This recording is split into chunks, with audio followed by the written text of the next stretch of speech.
Inilah mimpi aneh Abdullah bin Salam yang membawanya ke surga. Abdullah bin Salam adalah salah satu sahabat Nabi Muhammad SAW yang mulia. Sebelum memeluk Islam, ia bernama Husain dan merupakan seorang pemuka agama Yahudi. Sejak tinggal di Madinah, Abdullah bin Salam dikenal sebagai sosok yang memiliki ilmu pengetahuan luas. Ia telah mempelajari kitab Taurat dengan mendalam, dan setelah masuk Islam, ia tekun mempelajari Al-Quran. Suaranya indah ketika membaca Al-Quran, hingga banyak orang terpesona mendengarnya. Kini, tempatnya bukan lagi di rumah ibadah kaum Yahudi, tetapi di masjid dan majelis-majelis ilmu bersama Rasulullah SAW. Kaum Muslim sangat senang saat mendengar lantunan bacaan Abdullah bin Salam. Suatu malam Abdullah bin Salam bermimpi. Dalam mimpi itu, ia ditemui oleh seorang lelaki yang mengajaknya berjalan menuju tempat yang asing. Ketika sampai di sebuah persimpangan, tampak jalan di sebelah kiri yang gelap dan mencurigakan. Abdullah bertanya, "Wahai, jalan apakah ini?" Orang yang menuntunnya menjawab, "Jangan ambil jalan itu bukan jalanmu." Kemudian, ia melihat jalan lain di sebelah kanan yang terang benderang dan penuh cahaya. Orang itu berkata padanya, "Wahai Abdullah, inilah jalanmu. Tempuhlah jalan ini." Abdullah pun berjalan di jalan bercahaya itu. Di kanan kirinya tampak pepohonan hijau yang lebat dan menyejukkan. Tak lama kemudian, ia sampai di sebuah tonggak tinggi yang tertancap kokoh. Ujungnya menembus langit, sedangkan pangkalnya menghujam bumi. Di atas tonggak itu, ada sebuah aula besar yang berlapis emas. Orang yang menuntunnya berkata, "Naiklah ke sana." Abdullah menjawab, "Aku tidak mampu." Namun tiba-tiba, dari arah belakang, ia merasakan dorongan kuat yang membantunya naik. Hingga akhirnya, Abdullah berhasil sampai di aula emas yang megah itu. Hatinya dipenuhi rasa bahagia yang luar biasa. Keesokan paginya, Abdullah bin Salam menceritakan mimpi tersebut kepada Rasulullah SAW. Rasulullah pun menjelaskan, jalan yang engkau lihat di sebelah kiri adalah jalan menuju neraka. Sedangkan jalan bercahaya yang engkau tempuh itu adalah jalan menuju surga. Taman yang engkau lihat adalah lambang dari Islam. Tonggak tinggi itu adalah tiang agama. Dan aula emas yang engkau capai adalah pegangan hidup yang kokoh.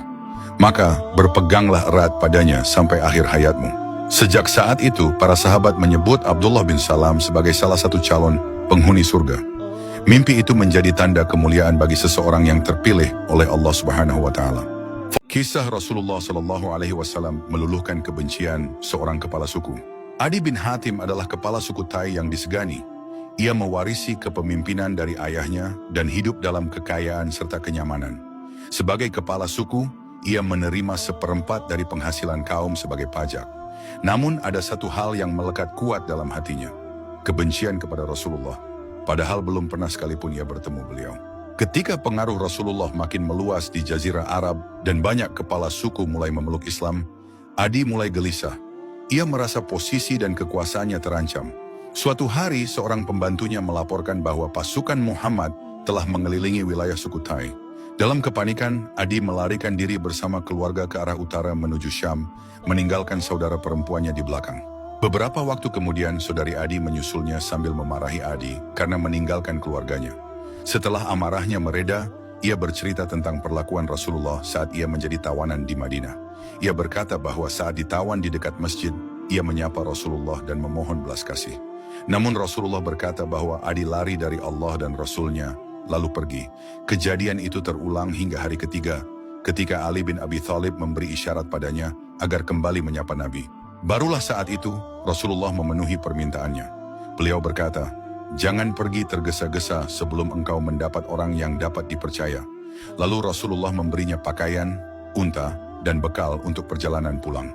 Setelah mendengar kisah tersebut, saudari Adi menyarankannya untuk menemui Nabi.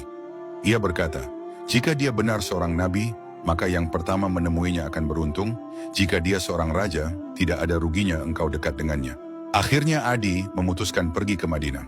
Saat Rasulullah melihat Adi datang ke masjid, beliau menyambutnya dengan hangat, menggandeng tangannya, dan membawanya ke rumah.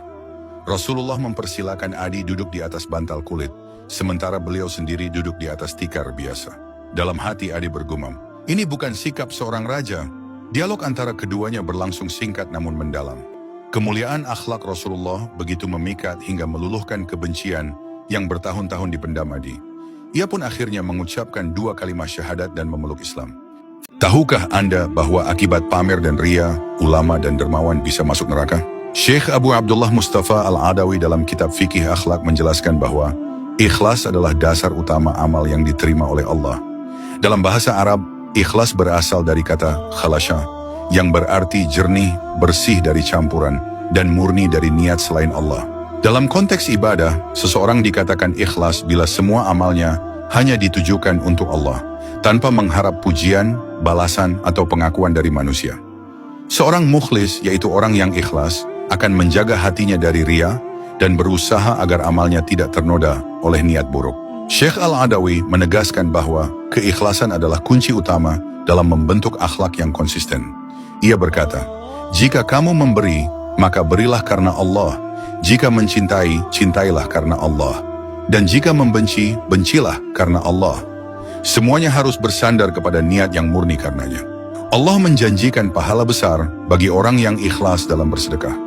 Dalam surah Al-Lail ayat 18-21, Allah berfirman bahwa orang yang menginfakkan hartanya untuk mencari keridhaan Allah tanpa mengharapkan imbalan duniawi akan mendapatkan kebahagiaan yang sempurna. Namun sebaliknya, amal yang dilakukan tanpa ikhlas justru bisa menjadi sebab seseorang masuk neraka. Rasulullah SAW bersabda bahwa 3 orang pertama yang diadili pada hari kiamat adalah orang yang mati syahid, seorang alim, dan seorang dermawan. Orang pertama mengaku mati syahid karena Allah, tapi niatnya hanya agar disebut sebagai pemberani. Maka Allah menyatakan dia berdusta, lalu ia dilemparkan ke dalam neraka. Yang kedua adalah orang alim yang mengajar dan membaca Al-Quran. Ia mengaku melakukannya demi Allah, padahal ia hanya ingin disebut sebagai orang berilmu dan qari', maka ia pun dimasukkan ke neraka. Yang ketiga adalah orang kaya yang rajin bersedekah. Ia mengaku mendermakan hartanya demi Allah, namun ternyata hanya ingin dikenal sebagai dermawan. Maka balasannya pun neraka. Kisah ini menjadi pelajaran besar. Amal sehebat apapun, jika tidak disertai dengan niat yang ikhlas karena Allah, akan sia-sia. Bahkan bisa menjadi sebab kecelakaan di akhirat. Maka jagalah hati, periksa kembali setiap niat sebelum beramal. Apakah Anda merasa khusyuk beribadah tetapi masih zalim? Inilah nasihat tajam dari Syekh Ibnu Athaillah. Syekh Ibnu Athaillah As-Sakandari memberikan nasihat yang sangat dalam tentang karunia dan ibadah. Beliau menegaskan bahwa ibadah yang kita lakukan sejatinya adalah karena karunia dari Allah Subhanahu wa Ta'ala. Namun kita tidak boleh membanggakan karunia tersebut apabila belum tampak hasilnya dalam kehidupan nyata. Beliau berkata, "Jangan engkau membanggakan karunia yang belum jelas hasilnya. Tujuan awan bukanlah semata-mata untuk menurunkan hujan, tapi agar darinya tumbuh buah-buahan." Artinya, kekhusyukan dalam ibadah bukanlah tujuan akhir. Kita bisa saja merasa sangat khusyuk saat sholat, berzikir, atau membaca Al-Quran. Tapi jika ibadah itu tidak membuahkan perubahan dalam perilaku kita, maka tidak ada maknanya.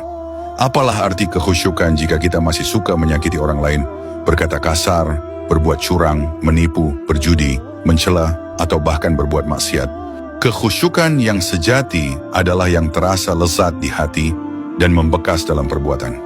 Ia memunculkan akhlak yang mulia dan sikap yang adil. Inilah buah dari ibadah yang diterima. Dalam penjelasan kitab Al-Hikam yang ditulis dan diterjemahkan oleh Dea Pakisati, disebutkan bahwa perubahan akhlak yang nyata adalah tanda bahwa ibadah seseorang benar-benar memberi manfaat. Misalnya, jika sebelumnya kita mudah meremehkan atau menghina orang lain, maka setelah merasakan kekhusyukan dalam ibadah, kita akan berhenti melakukannya. Bahkan jika tanpa sengaja terucap, hati kita akan merasa bersalah dan menyesal.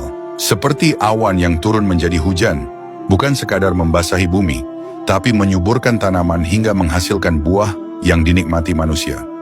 Begitu juga ibadah, ia bukan sekadar kekhusyukan yang dirasakan dalam hati, tapi harus melahirkan manfaat nyata dalam kehidupan. Buah dari ibadah adalah akhlak yang baik, perilaku yang lembut, dan sikap yang membawa manfaat bagi diri sendiri dan orang lain. Ketika penyihir beriman kepada Allah, pada suatu masa, Fir'aun yang sombong dan angkuh menantang kebenaran yang dibawa oleh Nabi Musa. Untuk membuktikan kekuasaannya dan meruntuhkan ajaran Nabi Musa, Fir'aun mengumpulkan para penyihir terbaik dari berbagai penjuru Mesir. Ia menjanjikan hadiah besar kepada mereka jika berhasil mengalahkan Nabi Musa dengan sihir mereka.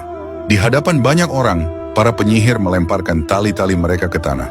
Tali-tali itu seketika tampak meliuk-liuk seperti ular, membuat orang-orang terkagum. Namun Nabi Musa tidak gentar. Dengan keyakinan kepada Allah, beliau melemparkan tongkatnya ke tanah. Seketika, tongkat itu berubah menjadi seekor ular besar yang menelan semua ular buatan para penyihir. Melihat kejadian luar biasa itu, para penyihir langsung menyadari bahwa ini bukan sihir, melainkan mukjizat dari Tuhan yang Maha Kuasa. Seketika itu juga mereka bersujud dan menyatakan keimanan mereka kepada Allah dan Nabi Musa. Firaun pun murka besar. Ia merasa dikhianati oleh para penyihir yang sebelumnya ia harapkan akan memenangkan pertarungan. Dengan nada ancaman, Firaun berkata kepada mereka, "Apakah kalian telah beriman kepada Musa sebelum aku mengizinkannya? Sungguh, dia adalah pemimpin kalian yang mengajarkan sihir. Aku akan memotong tangan dan kaki kalian secara bersilang, lalu akan aku salib di batang pohon kurma. Kalian akan tahu siapa yang paling pedih dan kekal siksaannya." Namun para penyihir menjawab dengan penuh keberanian dan keteguhan iman, "Kami tidak akan memilihmu daripada bukti nyata yang telah datang kepada kami. Putuskanlah apa yang ingin kau putuskan. Sesungguhnya keputusanmu hanya berlaku di dunia ini. Kami telah beriman kepada Tuhan kami, agar Dia mengampuni dosa-dosa kami, dan sihir yang dahulu kami lakukan karena paksaanmu. Dan sesungguhnya Allah lebih baik dan lebih kekal." Mereka rela disiksa demi mempertahankan keimanan kepada Allah. Dalam Al-Quran surah Thaha ayat 71-76, Allah menggambarkan balasan bagi orang-orang seperti mereka. Barang siapa datang kepada Allah dalam keadaan berdosa dan kafir, maka baginya neraka jahanam, di mana ia tidak akan hidup maupun mati.